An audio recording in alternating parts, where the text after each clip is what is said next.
Consider supporting this podcast on Patreon.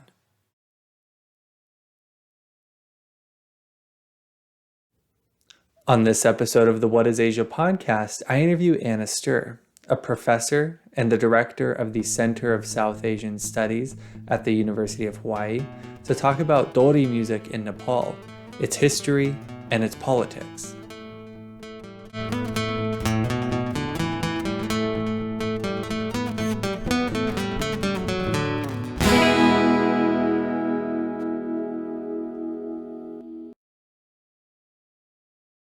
Dr. Stirr, thanks for coming on this episode of the What is Asia podcast. Hi, it's great to be here. So you write about a topic that we've never had a chance to talk about. First of all, you're the first scholar of South Asia that we've had on the show, but you also talk about the intersection between music and that of politics and society and history. Can you start by telling people, because we have a lot of graduate students that listen to this podcast who might be in the process of discovering what their research topic is. Can you sort of talk about what inspired you to go down this path and just what that whole story looks like? Yeah, sure. So what inspired me to pick up the discipline of ethnomusicology was I was originally a music major and in my undergrad, and I was also a religious studies major. So I was looking into things at the intersection of two different kinds of disciplines. And also I was really into learning about different cultures and doing ethnography. I got into that when I studied abroad in Nepal in my junior year. So when I think it was in my class on Sufism, I first read an ethnomusicology book, which was somebody doing ethnographic study about music. I thought, oh, this is the kind of thing that I want to do. So that's kind of what sparked my interest. And when I studied abroad in Nepal, I also got really interested in music and found out that I was pretty good at the language. So that led me to want to work on song.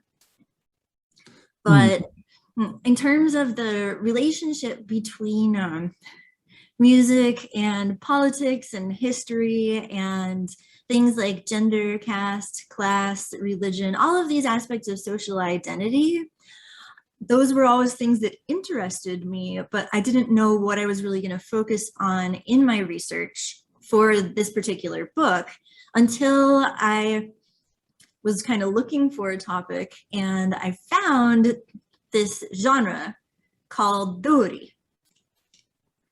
At first, I had heard it before in Nepal. I'd been doing various things in Nepal for a couple of years before that, and I was already pretty good at Nepali. But I had only heard this genre on the radio and on just people's cassette players. It was still the days of cassettes over there back then, in about 2002, 2003. And then there was like this fair going on, and I went there, and people were improvising lyrics live back and forth in a conversation to a tune that was like a pre-existing tune. And then they had a pre-existing chorus that they would all like jump up and sing together and dance to. And I thought, this is really fun. I've got to figure out what this is. So this was kind of my starting moment in looking into Dohori as a topic of research. Mm-hmm. And I guess, can you start by giving people an introduction to what is Dori and how does this form of music fit into your argument that you're making in your research? Sure. Dori is a genre of improvised conversational singing. Like I just said, there's a pre-existing chorus or refrain, and there's a pre-existing tune. So you're not improvising the chorus and you're not improvising the tune. So what you have to work with there is a set tune. So you've got a set poetic meter as well, and you have to improvise your lyrics within this set number of syllables, and you have to fit them to the tune. And then if I were going to sing Dori with you, I would start by singing a rhyming couplet in most kinds of Dori. There are other ones that are not couplets, but they're 3-line sets of lyrics. And then you would sing one back to me. And this stems from courtship practices of various ethnic groups in different places in Nepal. So it's done in a lot of different languages with different cultural settings, different assumptions surrounding it from place to place and from ethnic group to ethnic group. But the kind that is done in the central and western hill areas of the country has become, over the last 40 or so years, a super popular commercial genre. So what I saw, I said, I went to that fair and I heard people doing this live, improvising the lyrics live. And I had also heard the commercial recordings, which are not done live, they're done in the studio. So they are actually not improvised. All the lyrics in them are pre-composed and they're made to be like stories. So they have a beginning, a middle, and an end. And they have music videos that demonstrate these stories a lot of the time, or they just have a lot of people dancing in beautiful natural settings. But I wanted to find out more after I went to this fair. So I went with some of the people and I said, where are other places where this is performed? And I found out that there were all of these restaurants or clubs all over the city of Kathmandu and in a bunch of different major cities in Nepal where Dori was performed. So I'm a flute player. So I had originally befriended the flute player at that fair and he said, well, I work here, so come here tonight and you can see what happens. And in these places, I found such a fascinating intersection of all these aspects of social identity kind of based in gender relations, especially relations between men and women. And they're trying to recreate this rural festival atmosphere where traditionally the courtship practices would take place. So traditionally, and this still happens today, people will meet at seasonal fairs or other kinds of occasions where people gather. So it might be like a wedding or something where a ton of different people who are unrelated all come together. And then in many of these traditional practices, it could also happen at like harvest or planting time. Then young men and women will start getting to know each other through singing Dori. They might not know each other already, or they might sort of know each other, but want to flirt in these songs. And the songs provide this setting, which is socially acceptable for flirting when flirting is not socially acceptable at other times. And they also provide a way for people to say things, to express desires, often very poetically, that are maybe not appropriate to express at other times, especially in a place which is quite patriarchal, and women expressing desire is seen as a bit inappropriate a lot of the time. But in Dori, women are supposed to be expressing desire as well as the men. And the better you are at it, the more poetically you can express it. Mm-hmm. So I think I've gotten away from the question. What was the question again? No, not a problem at all. It's a great cursory overview into what your research covers. And it's such a dynamic topic that brings up a couple of questions to my mind. First of all, at least from what I can infer from what you're saying, this style of music seems to have begun, it seems to have been rooted in deep historical roots from maybe an ethnic minority or some group, and then it became commercialized over time to become this widespread phenomenon. Or can you talk a little bit about what the origin of this music, like where? Yeah, definitely. It's not stemming from one ethnic minority or necessarily even minorities at all. Nepal is very interesting, and then there's not really an ethnic majority in the country. There are tons and tons of different groups.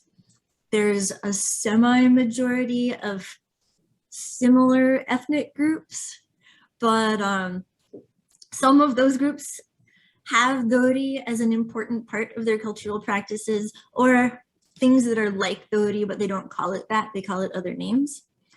And some of those groups don't. and same with the other ones. So the thing about Dori is it's not kind of owned by any particular ethnic group. And this is very important in how it becomes a way to look at social relations and what in the book I call intimate politics. So not party politics, not the politics that are expressed in the public sphere of newspapers and political discourse, but the politics of everyday life that are maybe expressed in TV shows and music videos and Dori. So more about the politics of social relations at the intimate level of your close friends and neighbors and family and the people that you might fall in love with. So there are ethnic groups whose version of Dori has become the mainstream commercial focus. And let's see. So in Nepal, there are Hindu caste groups, and then there are groups which consider themselves ethnic groups that are outside of the Hindu caste system. Although historically there have been laws that tried to encompass everybody within one caste system, these groups who call themselves Janajati, which translates as like just peoples basically, but has been come to be translated as ethnic groups, they see themselves as separate from that Hindu caste system. And they make up, according to different censuses, from 40 to 60% of the population of Nepal. And there are many, many different groups. I'm not sure of the exact number. My mind always goes to the number of like Shaoshu Minzu in China, which is a much lower number. And also these groups are far and away more populous in Nepal than minority nationalities in China. So they see themselves as the first inhabitants of Nepal and the Hindu caste groups as people who have come later. That's a bit problematic because the boundaries of Nepal have changed over time. So who came when, who came where, when, and what the boundaries of the country were at what time have been different throughout history. Nepal is based on the Himalayan Empire of the Kings of Gorkha, which is one small place within Nepal, whose kings then conquered the center and then expanded outward. So the territory that was covered by the Gorkha Empire was actually bigger than what Nepal is now, but they ran up against local rulers and the British East India Company. So the boundaries of what Nepal is now were fixed in about 1818.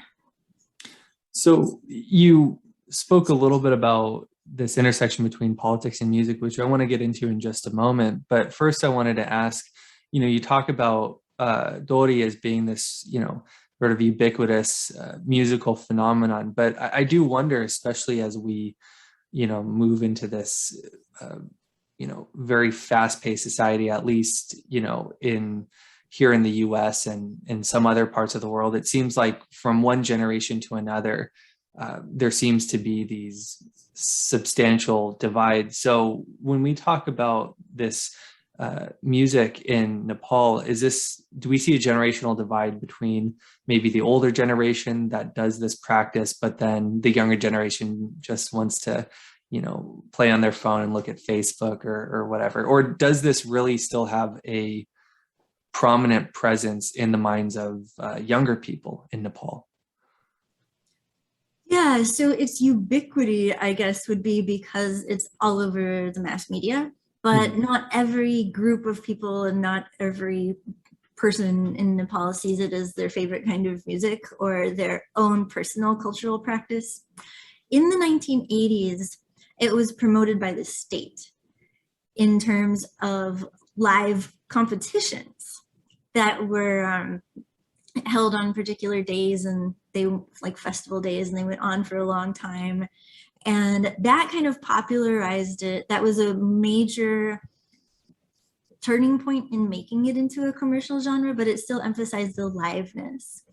And so I think that generation, who is a bit older than myself, who came up during the competition years of the 1980s when they were like teenagers and early 20s in those years, those are a generation who is like really, really, who thinks it's really important as a commercial genre to keep, honing and developing and innovating within. And then the divide that actually exists is more an urban-rural divide. There has been definitely generational change. So the opinions of those people who came up during the competition years in the 80s are a bit different than the opinions of people who came up during like the music video making years. And especially since about the late 2000s or early 2010s, when the music industry switched over from a model where the music companies were making the big investments toward the individual who wants to make the song and the music video being the primary financial backer, or at least having to get together the primary financial backing to make the song, its music video, and everything associated with it, and then like do all the marketing yourself. So this is a worldwide change in the music industry, and it's changed a lot. So that way there has been a major generational change within how Dori is produced and marketed and made commercially.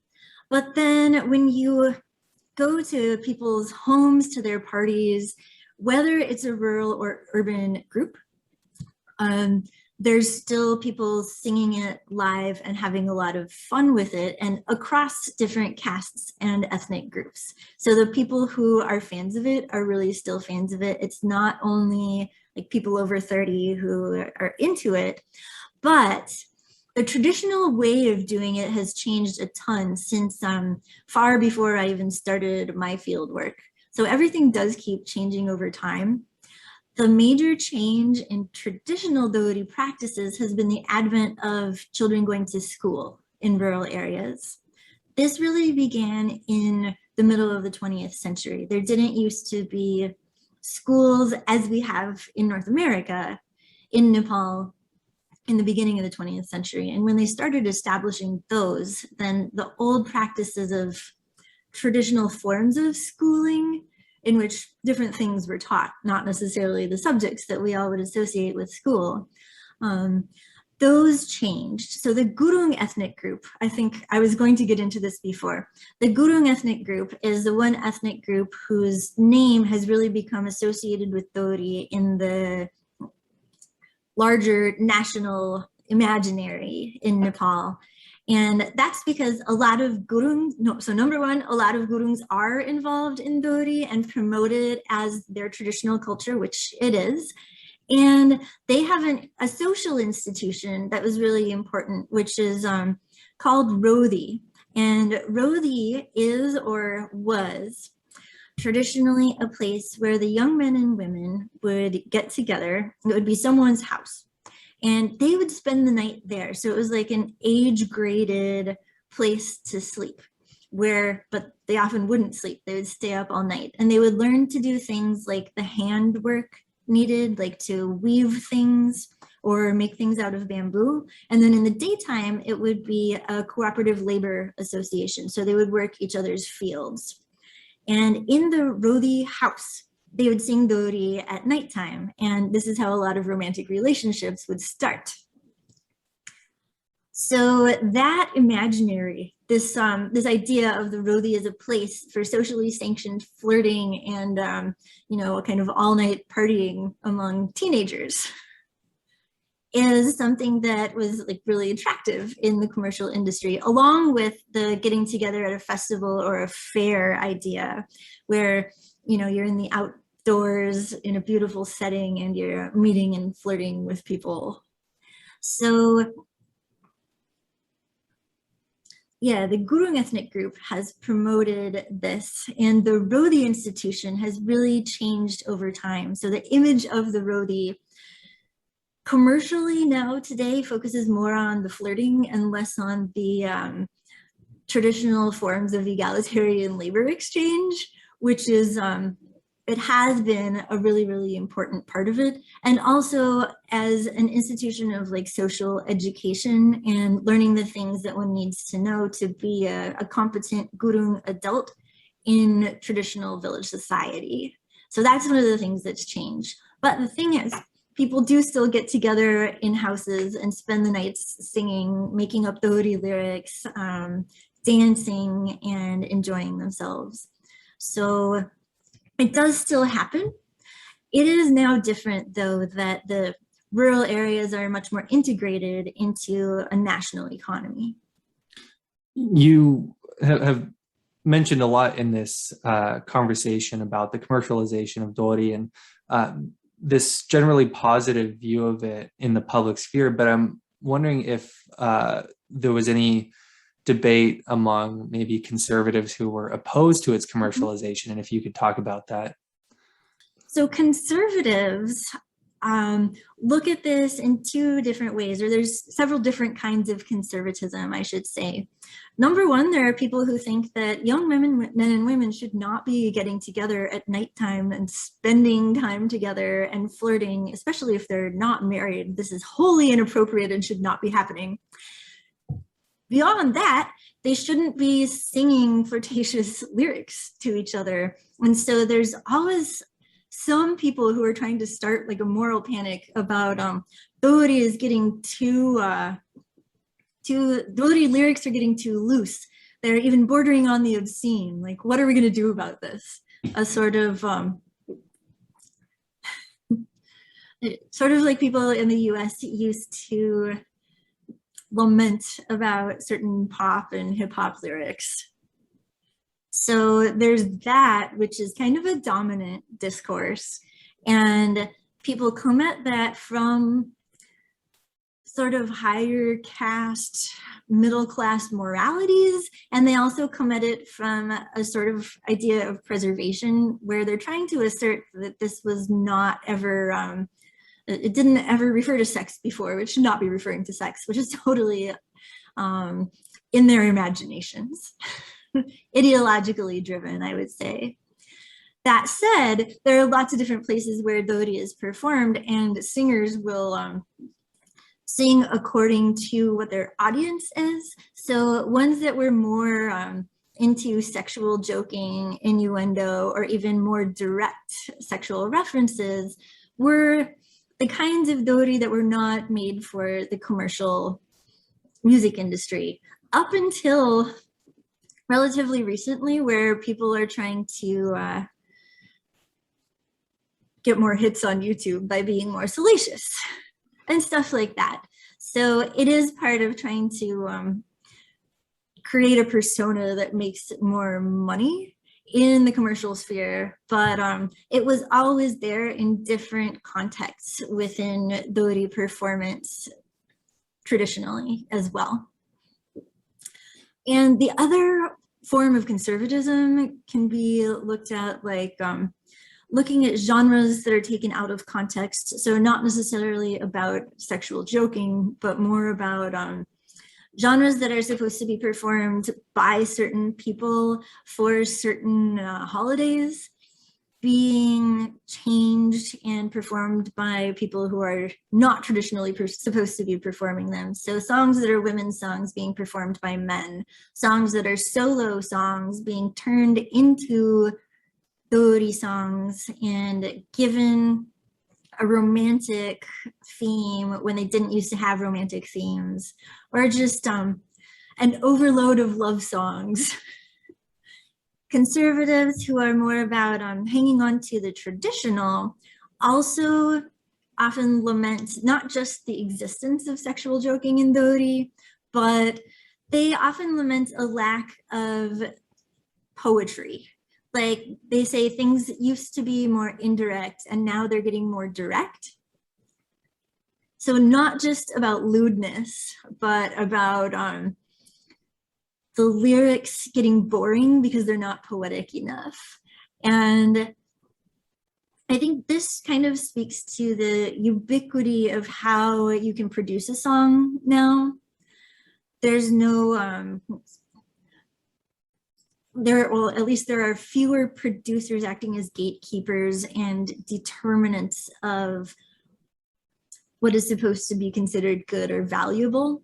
So there's more differences in quality on the market, and then whoever has the most money can make their song be most prominent. So I don't think that there is any less poetry in the whole entire world of Dori or any less good quality, but oftentimes we don't see it because everything can come into the public sphere. And that brings up another thing that I wanted to mention when you were talking about generational differences and people wanting to be on their phones. The popularity of TikTok, because you can become like a TikTok Dori star, sort of, or in any genre, but there are a lot of people who want to get known as models and actors and actresses who will act to the songs on TikTok. And that's a popular thing among youth.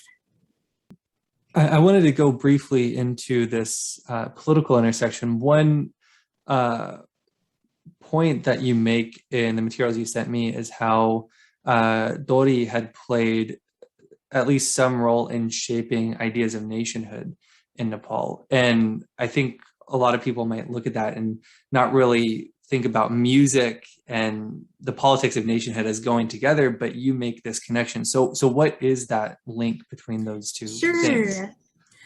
So it's actually quite common for governments to promote various kinds of art forms as representative of their nation. And these art forms are, not always ones that match with each other. So in the context of Nepal, there are different art forms that were promoted as emblematic of the nation. And Dori was one of them, especially in the 80s, along with another genre which was called Adunik, which stands for modern song. So people have been moving away from that term because it's been around for a while, and they say, this came from the 40s. Like, let's not call it modern song anymore. Let's call it Sugam Sangeet, which means like light music. And the light refers to, it's sort of classical, but not totally classical. So there's that one that was also promoted as a more urbane type of song, promoted by the state on the national radio from the 1950s on. And this kind of song it got the most radio airplay, whereas folk types of song, which Dori falls into, got a lot less radio airplay. And Radio Nepal was the only radio station in Nepal until 1995-6, when FM stations started to pop up. And so in the fewer folk shows before the 80s, they did promote some Dori and other kinds of folk music as well. But in the 80s, I mentioned that they started Dori competitions. So when the state was promoting it, what they ended up doing is saying, this is a genre that we consider emblematic of our nation. And they would circulate a cassette of a particular song so that everybody would know that song. Because remember, I said you improvise lyrics in a pre-existing tune with a pre-existing chorus or refrain. So they would circulate it among the various districts, and then the districts would each send a team. So it would be like a tournament. The district teams would go to regionals, the regionals teams would come to nationals. And that way, this particular form of Dori got circulated as something that was nationally supported, nationally promoted, and it was something that from the state level, they were saying, this is our Nepali culture and we should all participate in it. Also, this was all done in the Nepali language. So like I said before, there are lots of different forms, musical forms and language forms of these question, answer, improvised songs. Some are done while dancing and some have no choruses. There's a lot of differences among them and they're in different languages. So what the state did was promote a Nepali language version based on the musical styles and poetic styles of the central and western middle hill regions. And so it sort of created what was representative of a national sound that way.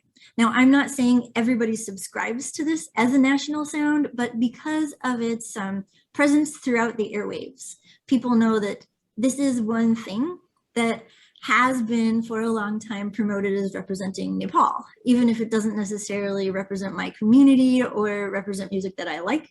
Like, there is this association with the nation and the state. Mm-hmm. And just before we wrap up here, I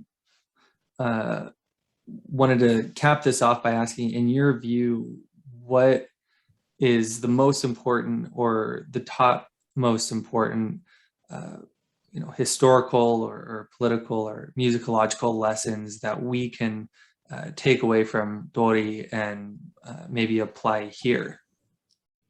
Sure. Well, the main point of the book, why it's called Singing Across Divides, is that Dori can trouble social norms and the existing social order by promoting interaction, closeness, and romance across divides. So these divides may be regional, linguistic, religious, or class divides, but the most important one is caste and ethnic divides within that gender divide, because it is a heteronormative genre and it's about relationships between men and women. So when these relationships cross divides that are normatively not meant to be crossed, when people are not supposed to get married outside of their own ethnic group or caste, but they do through meeting through Dori, then this can create small changes at the level of what is expected and what is valued.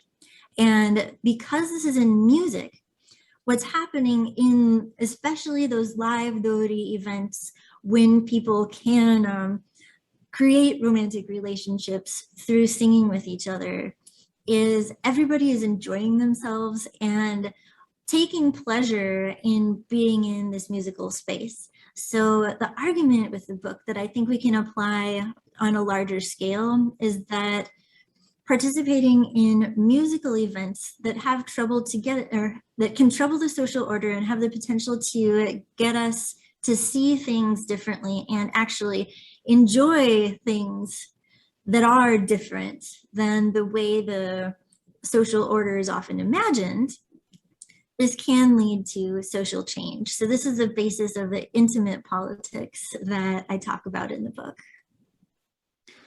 Dr. Stirr, thank you for being on the podcast. Thank you very much.